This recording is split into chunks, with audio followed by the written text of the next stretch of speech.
Diamo la parola adesso a Domenico Scala, vicepresidente della Consulta regionale.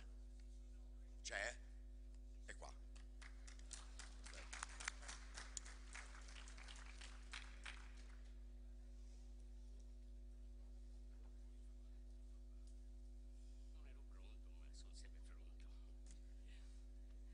Buongiorno a tutti.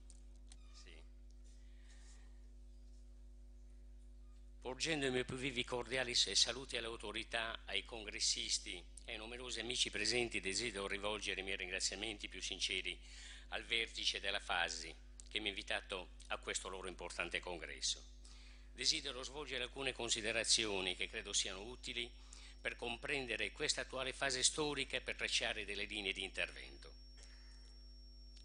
Se dovessimo individuare un termine che sintetizzi questo terzo millennio, direi che esso è trasformazione, cioè qualcosa che ha riguardato e riguarda tutti i campi, l'economia, la finanza, la politica, la società, gli individui. Queste trasformazioni si sono accompagnate a fattori di crisi a livello nazionale e internazionale. Nulla è più concepito come prima, tutto va adeguato a parametri che sono però in perpetua evoluzione. Anche le forme dell'Associazione dei Sardi in Italia e nel mondo sono state ritenute inadeguate ai tempi. Come tutti ben sappiamo, la regione Sardegna ha pensato di trasformare i circoli in sedi dell'import e dell'esport. Ha provveduto ad attuare tagli e accorpamenti, ha provato a sostituire quelli reali in circoli virtuali. Di fatto però non si è affermato nessun nuovo modello. Insomma, pensiamo che la regione non abbia pensato di interpretare i tempi mettendo in campo forme più attuali, ma abbia semplicemente stravolto le realtà concrete che occorrerebbe invece rispettare. Una cosa vorremmo intanto rimarcare: nessuno pensa in tutta onestà che le associazioni dei sardi debbano sparire. Conviene allora chiedersi che cosa i circoli debbano diventare. Credo si sia tutti d'accordo, devono essere luoghi di accoglienza e di solidarietà, di incontro e di scambio, di riferimento identitario e culturale. I circoli infatti non hanno affatto esaurito la loro funzione, tutt'altro. Anzi, appare sempre più chiaro che essi sono i più genuini rappresentanti dei sardi e della sardità fuori dell'isola, e che di rimbalzo essi restituiscono alla Sardegna la sua immagine più autentica, passata alla prova del confronto con altre realtà. Ma c'è ancora di più: le associazioni sono indissolubilmente legate allo stesso fenomeno dell'emigrazione, la quale non solo non è diminuita, ma è aumentata, privando la Sardegna delle sue energie migliori, ma nel contempo, rimarchiamolo, dando uno straordinario aiuto ad una classe politica che di certo non brilla per iniziativa.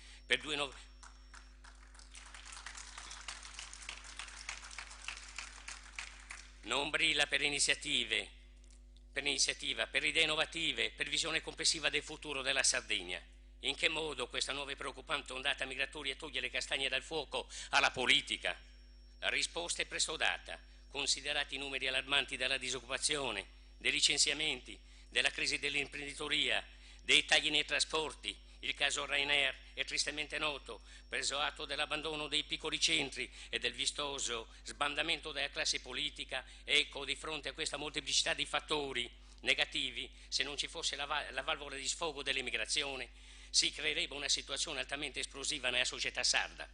Rischierebbero insomma di saltare quei pochi fattori di compensazione sociale che ancora resistono, senza i quali ci troveremo davvero un calderone di criticità assolutamente insostenibile. I giovani che fanno le valigie e partono per altre destinazioni risolvono da soli i problemi della classe politica, che la classe politica neppure vuol vedere. Come ad esempio il dato assolutamente allarmante diffuso in questi giorni dalla Caritas, secondo il quale il numero dei poveri in Italia ha superato quello dei migranti indigenti, con la differenza che mentre questi ultimi sono circondati dalle affettuose e interessate attenzioni dei mass media e delle istituzioni, non avviene altrettanto con i nostri concittadini che affollano le mense pubbliche e vivono da sbandati. È triste constatare, cari amici della Fasi, che in Italia e particolarmente in Sardegna ci ritroviamo con una generazione di giovani preparati, diplomati e laureati e ai quali hanno rubato il futuro, giovani che emigrando fungono fuggono da quella pericolosa miscela di rabbia, disillusione, frustrazione, mancanze di prospettive che potrebbero sfociare in incontrollabili fenomeni devianti. Grazie all'immigrazione i nostri giovani si riappropriano del loro futuro, acquistano fiducia nella loro capacità e valorizzano la loro preparazione, inviano rimesse, fanno investimenti, promuovono il turismo, movimentano il mercato immobiliare, consumano e promuovono i prodotti sardi. È proprio questa nuova immigrazione che rinnova l'immagine e la funzione delle rappresentanze dei sardi di fuori dell'isola. È in questo contesto che trovano la loro utilità gli sportelli di informazione rivolti ai singoli e alle imprese, ma soprattutto ricordiamo che in questo contesto rinnova la sua funzione la presenza culturale dei sardi, quella presenza che si manifesta grazie alla rete dei circoli e delle federazioni. In questo senso noi assistiamo ad una vera e propria primavera della cultura sarda, grazie all'opera di romanzieri, saggisti, musicisti, stilisti, cantanti, attori, registi, artisti e tutto un fiorire di talenti che danno lustro alla nostra Sardegna e che incoraggiano le nuove generazioni. In questo modo possiamo veramente dire che emigrare non è morire, se c'è chi si impegna a tenere fresche e vive le radici, le ragioni, il sentimento dell'essere sardi. Funzione questa che l'immigrazione organizzata ha sempre praticato e che siamo certi debba essere incentivata. Di fronte a questo compito utile, prezioso, assolutamente indispensabile, si deve purtroppo constatare la deprimente vacanza dei protagonisti della politica e delle istituzioni. Considerata la centralità del fenomeno migratorio, sarebbe assolutamente necessario che il Presidente Pigliero e la sua Giunta comprendano che questo fenomeno non si può affrontare senza la valorizzazione dei circoli e delle federazioni dei sardi in Italia e nel mondo. Crediamo infatti che occorra una nuova consapevolezza politica delle tematiche del mondo dell'immigrazione, altro che modifica della legge regionale 791, perché è assolutamente intollerabile che le istituzioni non esercitino il loro preciso ruolo politico e che utilizzino la burocrazia regionale come interlocutore delle federazioni dei circoli sardi. La burocrazia rischia di soffocare le migliori energie impegnate a favore dell'immigrazione organizzata. Il nostro vuole perciò essere un richiamo fermo e forte all'esercizio della democrazia, cioè il sistema della discussione, del confronto, dell'analisi e delle scelte come ci ha insegnato la cultura greca, che della democrazia ne è madre. I politici, è il caso dell'onorevole Boschi in pellegrinaggio nei circoli italiani in Sud America, si scuotono dal loro torpore quando sono imminenti le scadenze elettorali, cioè quando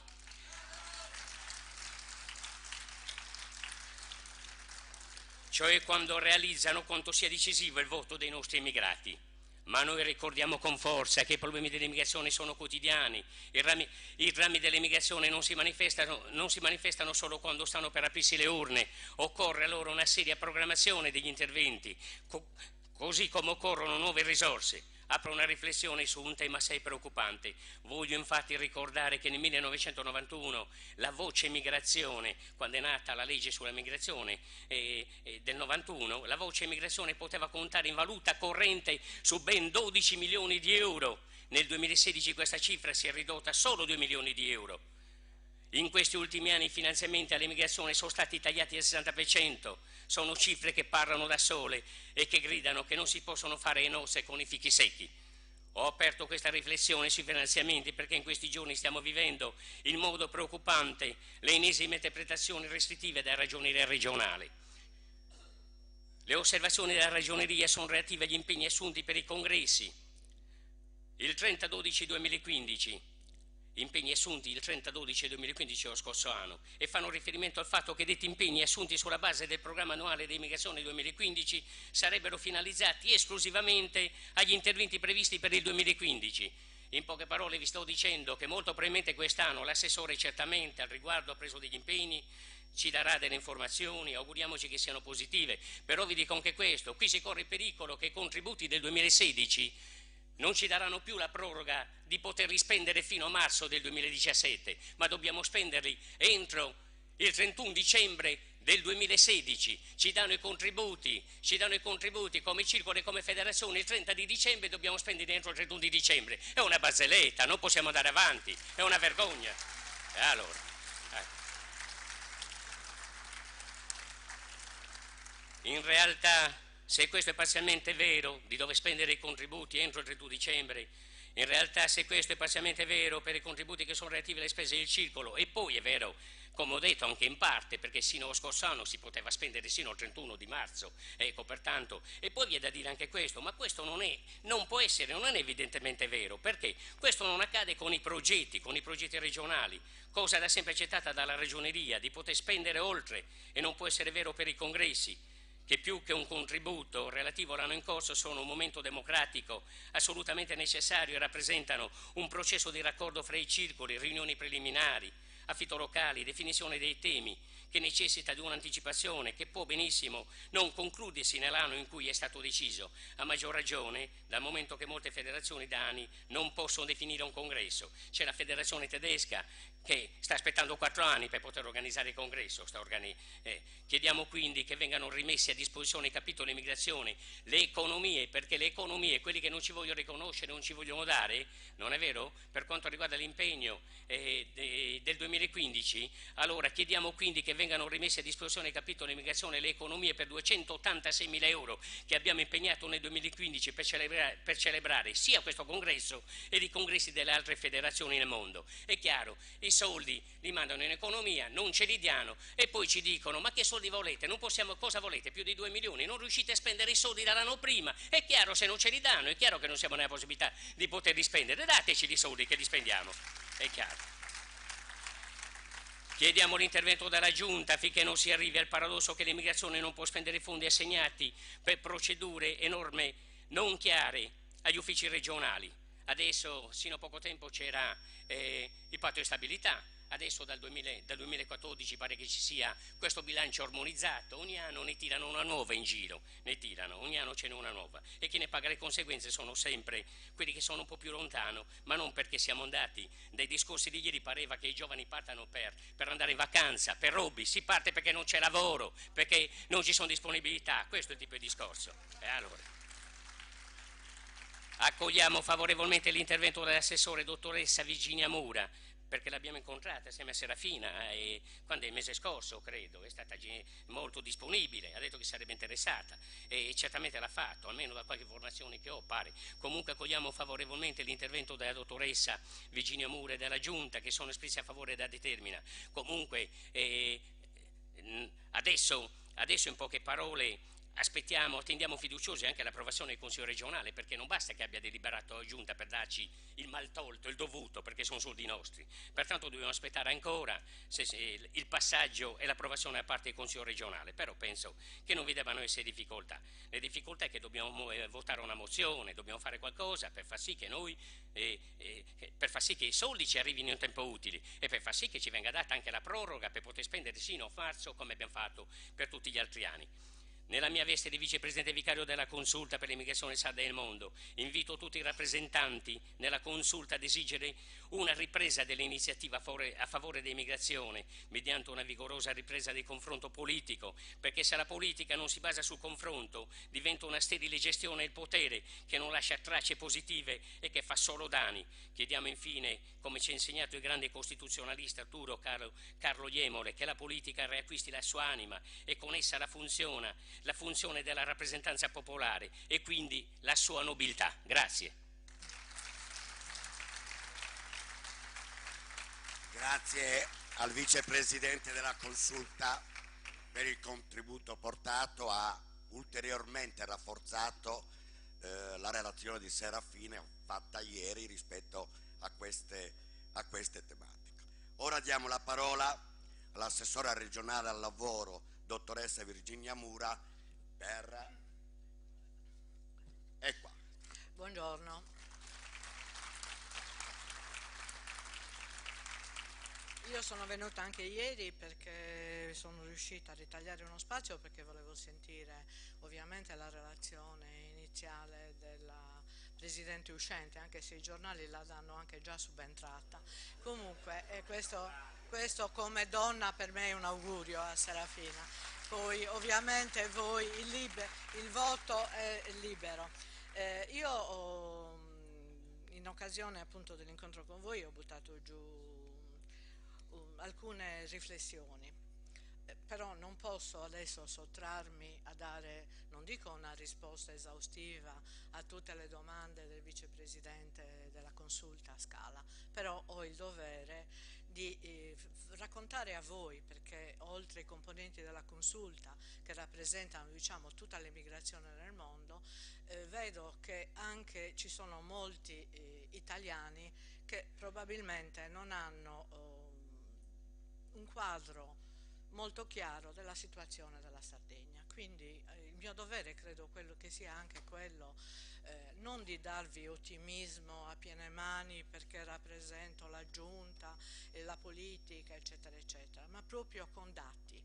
Diciamo che per quanto riguarda la situazione tragica che è stata descritta dalla disoccupazione, noi è vero veniamo da un periodo di crisi internazionale, nazionale, però vi posso dire che gli ultimi dati costanti del 2015 relativi alla Sardegna e anche i primi del 2016 tirano fuori la Sardegna dal bacino del Mezzogiorno. Abbiamo sempre valori migliori sia in termini di aumento dell'occupazione, di diminuzione della disoccupazione e soprattutto la diminuzione degli inattivi, di coloro che non cercano più lavoro. E su questo voglio dire che noi come Giunta e come Consiglio regionale abbiamo lavorato per emanare la legge 9 del 2016, che è quella che deve fare in modo che i centri per l'impiego siano in grado effettivamente di prendere in carico i disoccupati, gli inoccupati e di dare loro la possibilità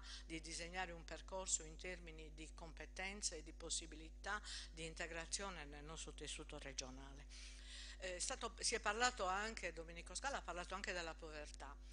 Mi dispiace che adesso è uscito un momento, ho visto il consigliere Pizzutto che è stato relatore di una legge importante sul reddito di cittadinanza. Noi abbiamo una legge, credo che sia la prima regione d'Italia che non è la risposta alla povertà, e badate, non sto dicendo bacchette magiche non ne abbiamo, però vi sto dicendo che cosa questa giunta e il consiglio che c'è sta facendo per dare una risposta a quelle che sono le esigenze più pesanti della nostra terra. Quindi oltre questo reddito di cittadinanza che partirà a breve ed è, dicevo, ha preceduto anche quelle che sono le misure nazionali, siamo anche la regione che dà nel termine di politiche sociali la maggiore risposta in termini di fondi alla povertà e al bisogno anche di carattere assistenziale, quindi non solo lavorativo.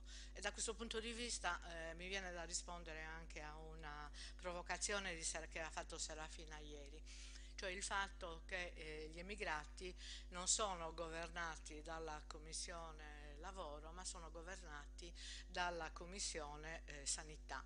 Eh, il motivo c'è. Il motivo è che il nostro attuale assessorato alla sanità comprende anche le politiche sociali, quindi è questo probabilmente il motivo per cui si risponde a quella commissione. Poi è vero che un'altra delle riforme importanti che questa giunta deve portare avanti, ovviamente in sinergia col Consiglio, è la rivisitazione della macchina regionale che effettivamente ha necessità di essere rivista e di avere un nuovo slancio.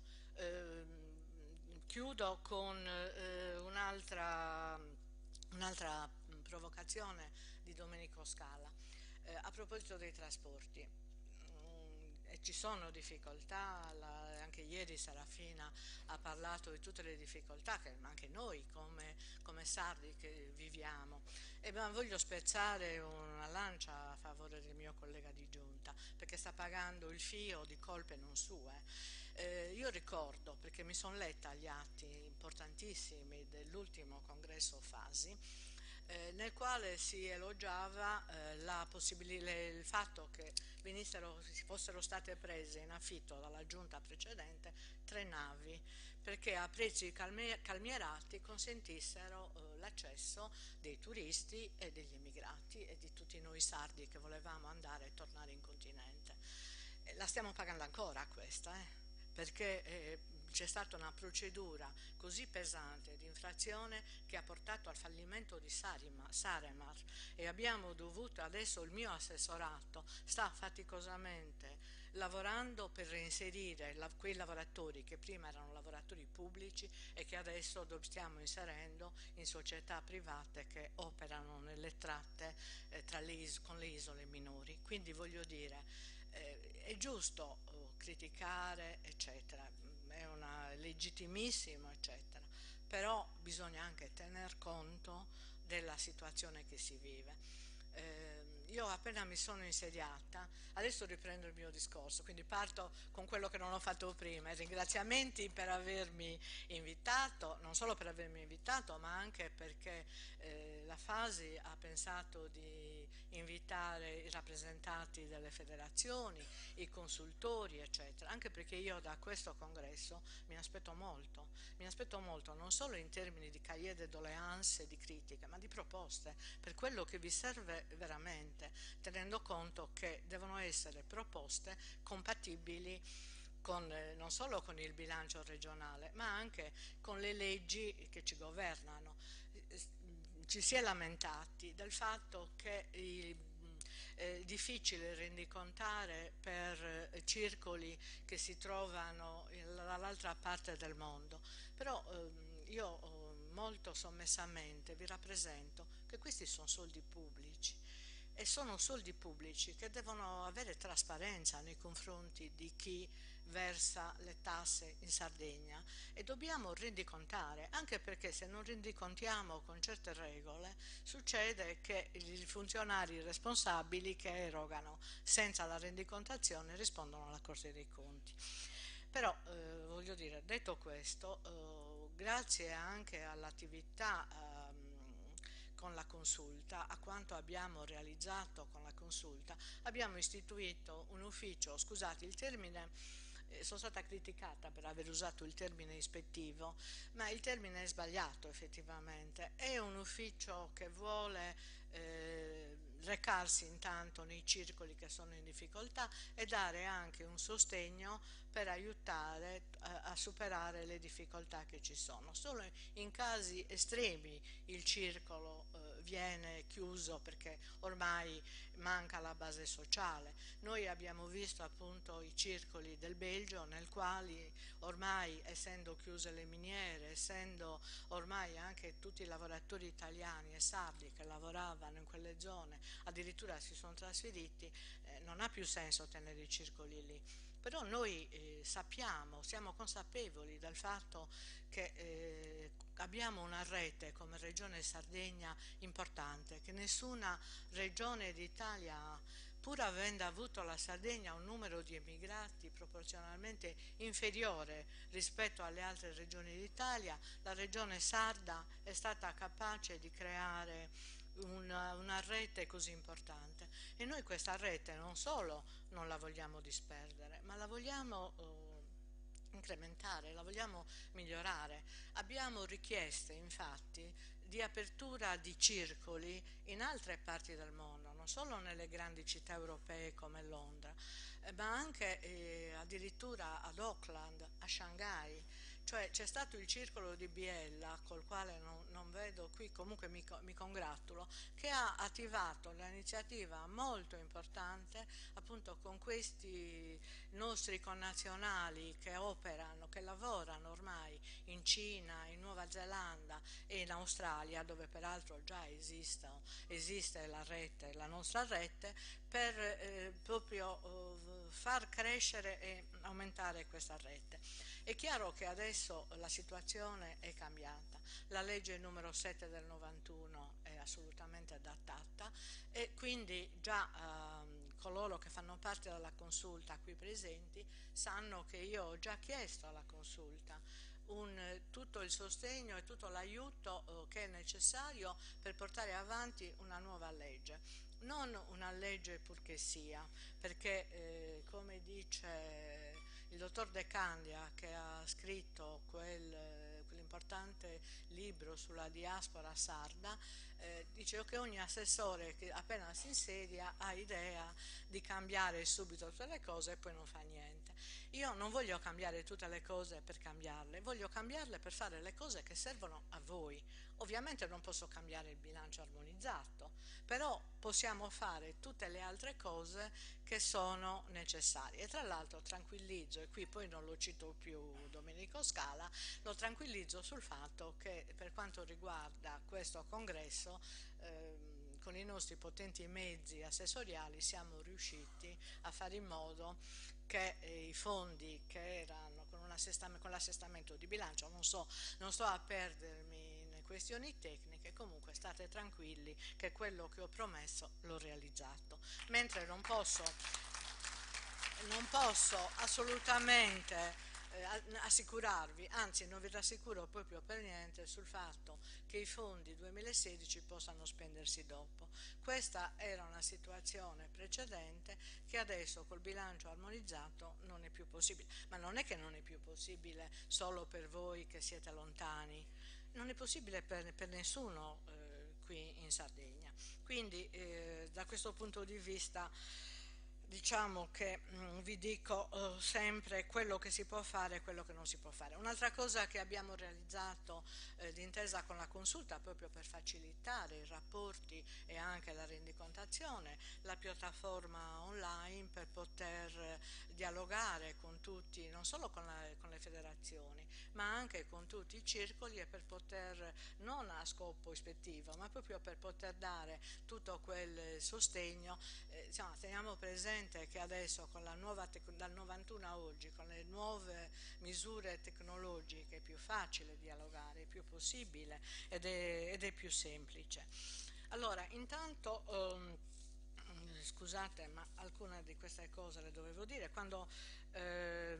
Un altro impegno che voglio prendere con voi, e spero di riuscire a mantenerlo, è quello di lavorare sugli archivi dei dati che riguardano gli emigrati sardi, perché è una fonte molto importante, quindi non possiamo né vogliamo dimenticare la nostra memoria, quindi su questo noi lavoreremo. Adesso, come voi sapete, sono stati dati all'Archivio di Stato tutti questi faldoni di documentazione. È chiaro che sarà necessario mettere ordine, però il mio desiderio è anche quello di fare in modo di dare organicamente all'esterno contezza di tutto quello che i nostri emigrati hanno fatto. Badate, non solo quelli che come voi ce l'hanno fatta, si sono affermati nelle realtà nelle quali vivono, ma voglio dire senza retorica anche coloro che, soprattutto per ricordare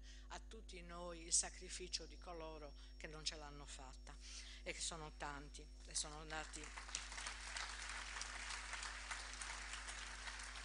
Il mio assessorato, presso il mio assessorato, anche se malvolentieri, ci sono i circoli, non malvolentieri perché non mi amiate, ma malvolentieri perché giustamente, come ha detto Serafina, gli emigrati ormai lavorano in sinergia con l'assessorato al turismo, con l'assessorato all'agricoltura, e su questo io voglio dare pubblicamente atto del valore e dell'attività e della capacità che ha saputo manifestare la Fasi organizzando i ragazzi dei circoli sardi all'Expo.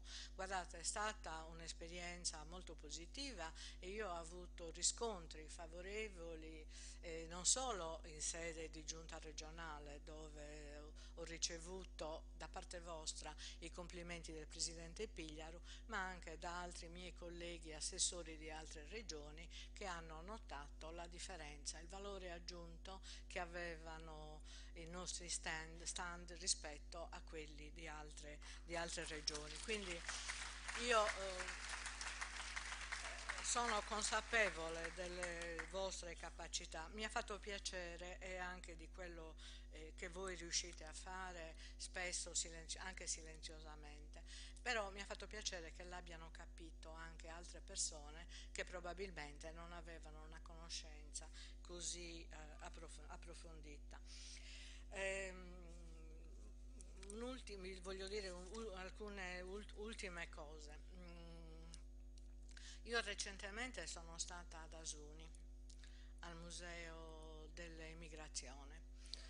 Perché lo dico? Perché mi sono ricordata di Asuni, perché prima ho interrotto il discorso quando dicevo che impropriamente ha sede presso il mio assessorato la consulta dell'immigrazione, ma presso il mio assessorato ha sede anche la consulta della immigrazione e a me ha fatto molto piacere quando abbiamo inaugurato il museo di Asuni che lì ci fosse proprio questa commistione tra emigrazione, fra chi era andato via da questi, soprattutto da queste zone interne della Sardegna e quelli che stanno arrivando da noi, che come noi allora siamo stati scacciati, noi no, per fortuna non dalla guerra, ma dalla fame. Qui diciamo che da questo punto di vista io non vedo contrapposizioni tra coloro che arrivano e coloro che sono andati via. Sono due discorsi diversi, cioè non vengono sottratte risorse ai nostri giovani, dando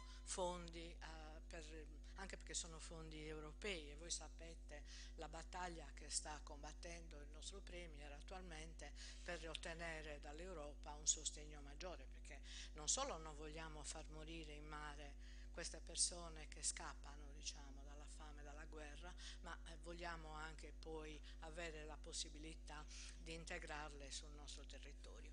Quindi io non credo che ci debbano essere assolutamente contrapposizioni, soprattutto da parte vostra, scusate, cioè se lo dico, perché voi siete, noi sardi residenti, tra virgolette, possiamo anche dimenticarci che siete andati via, ma quanti di voi, le generazioni precedenti soprattutto, quanto hanno dovuto patire per inserirsi nel tessuto produttivo, coloro che sono andati in Germania, la non conoscenza della lingua. Io ricordo anche le difficoltà sotto tutti i punti di vista, le malattie anche di carattere psichiatrico che molti nostri corregionali hanno dovuto patire in realtà che erano completamente sconosciute.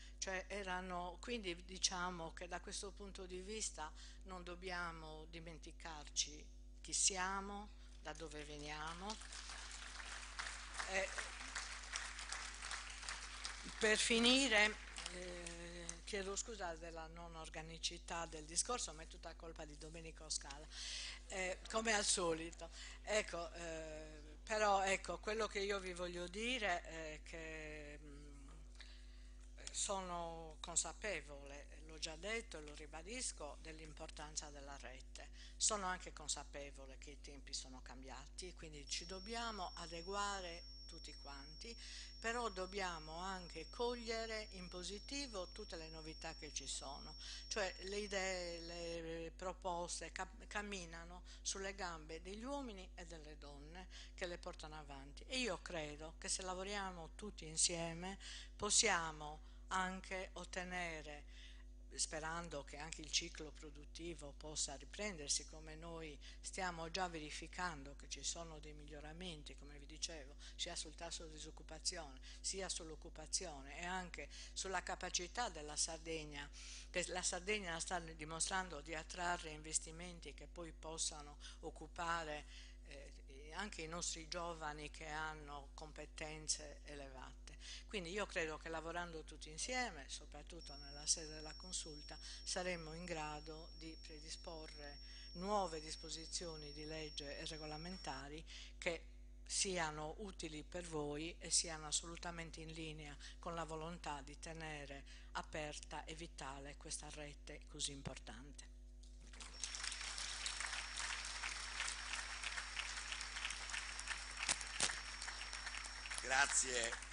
Grazie all'assessora Virginia Mura per la schiettezza del suo intervento, lo aspettavamo così, come ha fatto Serafina ieri elencando i problemi che vanno, i problemi che non vanno, lei ha risposto, ci ha fatto anche mezza sfida, diciamolo così, fate delle proposte concrete e siamo disponibili a confrontare.